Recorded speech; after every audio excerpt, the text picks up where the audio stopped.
नमस्कार, मैं हूँ आपकी दोस्त MS आडर और आज मैं लेकर आई हूँ आपके लिए चैप्टर नंबर 5। कृति ने धीरे से कहा, मुझे लगा कि तुझे अचानक बुलाकर सरप्राइज दूंगी, लेकिन अब लगता है कि सरप्राइज उल्टा हो गया है। प्लीज़ गुस्सा मत कर यार। अच्छा बाबा, सॉरी, प्लीज़ मुझे माफ़ कर दे, प्लीज़ सोमू।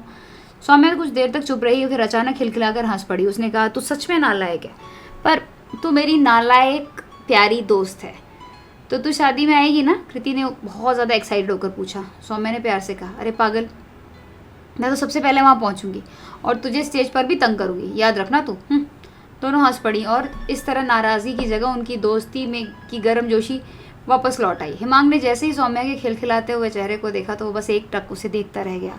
उसने गहरी सांस लेकर मन में कहा, सौम्या, अब मैं अपनी तरह से तुमसे डील करूँगा। तुम खुद मुझसे शादी करने के लिए कहोगी। Just wait and watch. Himang ने बिल्कुल नॉर्मल तरीके से पूछा, तो कल का क्या प्लान है? सौम्या ने अनजान बनते हुए कहा, कल का? उसने अपने मन में कहा, अच्छा मैं समझ गई हिमांग क्या जानना चाहता है। लेकिन तब भी सौम्या चुप रही। उसने अपने मन में कहा, मेरा चुप रहना ही बेहतर है। हिमांग ने कहा, मुझे पता है तुम सब समझ रही हो, बोलो ना, मुझे तुम्हारा जवाब चाहिए। सौम्या सोफे पर उठकर खड़ी हो गई। उसने कहा, मुझे नहीं पता, कल की कल देखी जाएगी। मैं आज में जीती हूँ, उससे ज़्यादा कुछ नहीं सोचती। अभी मुझे घर जाना है, मुझे काफ़ी सारा काम करना है। बाय। हिमांग ने कहा, ओके, तो फिर कल मिलते हैं। हिमांग ने मन में कहा, तुम्हें क्या लगा कि मैं तुम्हारे सामने मिन्नतें करूँगा कि प्लीज़ रुको ना? ऐसी भी क्या जल्दी है? आगे आगे देखो होता है क्या। डॉक्टर मैडम, अब मैं तुम्हारे फॉर्मूले से तुम्हें मात दूंगा। मगर हिमांग ने अनजाने में सौम्या के सॉफ्ट हाथों को अपने मजबूत हाथों में पकड़ रखा था। सौम्या ने धीरे से कहा, हिमांग मेरा हाथ छोड़ो, मुझे बहुत ज़्यादा दर्द हो रहा है। हिमांग ने तुरंत सौम्या का हाथ झटक दिया। उसने कहा, ओह माफ़ करना, मैं तुम्हें दरवाजे तक एस्कॉर्ट करना चाहता था, इसीलिए पकड़ के रखा था। शायद मैंने तुम्हारा हाथ कुछ ज़्यादा ही ज़ोर से पकड़ लिया। काफ़ी रात हो गई है, चलो मैं तुम्हें तुम्हारे घर तक पहुंचा देता हूँ। हिमांग के पकड़ने से सौम्या का पूरा शरीर कांप रहा था। उसे एक अलग सी खलिश महसूस हो रही थी। सौम्या ने अपने घर के अंदर जाते हुए एक नज़र हिमांग को देखा। उसके चेहरे पर कोई एक्सप्रेशन नहीं था। सौम्या भी चुप थी। उसने घर का दरवाज़ा बंद करते हुए अपने सीने पर हाथ रखा। उसका दिल बुलेट ट्रेन की तरह तेज़ गति से धड़क रहा था। उसने खुद से कहा, ये सब क्या हो रहा है? मुझे हिमांग के साथ रहना क्यों इतना अच्छा लगने लगा है? मैं उसे घर पर थोड़ी देर और रुकना चाहती थी, लेकिन अगर मैं वहाँ रुकती तो पक्का कुछ ना कुछ हो जाता। अच्छा वो वापस आ गई। तभी सौम्या का मोबाइल बजा। उसने माँ स्मृति का कॉल था, उसकी माँ स्मृति का कॉल था। तो सौम्या ने तुरंत उसको उठाया। स्मृति ने वहाँ प्यार से कहा, जय कृष्ण कृष्ण सोमू, क्या तू सोने वाली है? डिनर में क्या बनाया? सौम्या ने धीरे से कहा, जय श्री कृष्ण माँ, मैं आज थक गई हूँ, इसीलिए खाना नहीं बनाया। मुझे भूख नहीं लगी है, अब मैं सोने जा रही हूँ माँ, बाय। जय श्री कृष्ण। स्मृति ने कहा, क्या हुआ मेरी लाडो, तू इतनी दुखी क्यों साउंड कर रही है और इतनी जल्दी में क्यों है? सौम्या ने प्यार से कहा, आपकी बहुत याद आ रही है, एक और बात, थैंक यू। स्मृति ने पूछा, वो किस लिए? सौम्या ने अपने बालों को सहलाते हुए कहा, आपने मेरे घर वाली लैब को बहुत अच्छी तरह से सेट कर दिया है माँ। स्मृति ने तुरंत कहा, लेकिन इसका मतलब ये बिल्कुल नहीं है कि तू रात भर उसमें काम करेगी, ओके? अब तू जा, सो जा। यहाँ प्रॉपर्टी को लेकर काफ़ी झमेला चल रहा है, मुझे वापस आने में काफ़ी समय लग सकता है सोमू। सौम्या ने परेशान होकर कहा, क्या आपने अपनी डायबिटीज़ और बीपी की दवाई खाई? क्या आप समय पर खाना खा रही हो?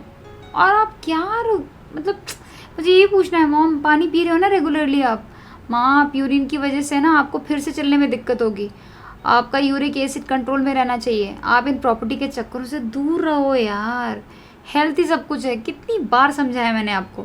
स्मृति ने मुस्कुराते हुए कहा, हाँ भाई मेरी डॉक्टर साहिबा, मैं पूरा ध्यान रख रही हूँ, गुड नाइट।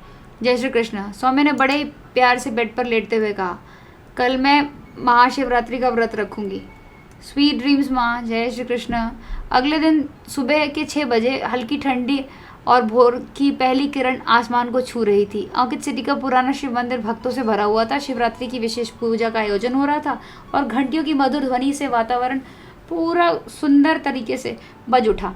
डॉक्टर सौम्या ने हल्की गुलाबी रंग की साड़ी पहनी थी, माथे पर चंदन का तिलक और हाथ में पूजा की थाली लिए उसने श्रद्धा से मंदिर में एंट्री मारी और फिर उसने शिवलिंग पर जल चढ़ाया और वह आंखें मूंद कर भक्ति में लीन हो गई।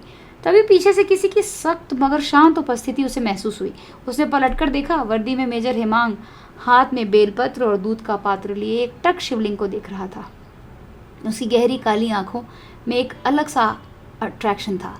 हेमांग ने हल्के से मुस्कुराते हुए कहा, तो तुम भी यहाँ? सौम्या ने थोड़ा झिझकते हुए जवाब दिया, हाँ, आज मैं महाशिवरात्रि का व्रत रख रही हूँ। शिव की पूजा से मन को बहुत शांति मिलती है और शक्ति भी।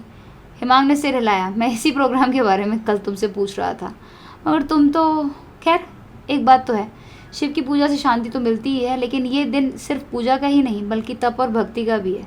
सच्ची भक्ति होती है जो बिना किसी इच्छा के की जाए, है ना? सौम्या ने हल्के से हंसते हुए कहा, बिल्कुल, मगर तुमसे ये सब सुनना थोड़ा अलग लगता है। तुम्हें तो मैं हमेशा से एक प्रैक्टिकल रैशनल इंसान समझती आई हूँ।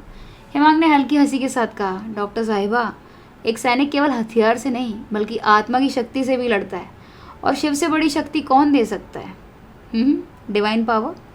दोनों के बीच थोड़ी देर तक शांति बनी रही। एकदम मौन छाया था, लेकिन दोनों की आंखें बहुत कुछ कह रही थी। सौम्या के बदन की नेचुरल खुशबू हेमांग के दिल और दिमाग पर छा गई थी। वहीं हैंडसम हेमांग से सौम्या की नज़रें हटने का नाम ही नहीं ले रही थी। इसी के साथ इस नॉवल कि ये वाला चैप्टर हम यहीं पे कंप्लीट करते हैं और मिलते हैं बहुत जल्द। जानेंगे नेक्स्ट चैप्टर में कि आखिर उन दोनों के बीच अब क्या होने वाला है, जिसमें मैं आपको अगले चैप्टर की कहानी सुनाऊंगी। दोस्तों, आपको ये ऑडियो बुक अगर थोड़ी भी पसंद आई है तो ऑडियो बुक को लाइक कर दीजिए, और चैनल को सब्सक्राइब नहीं किया तो चैनल को सब्सक्राइब कर लीजिए। Thanks for watching. हमेशा मुस्कुराते रहिए। Have a blissful life.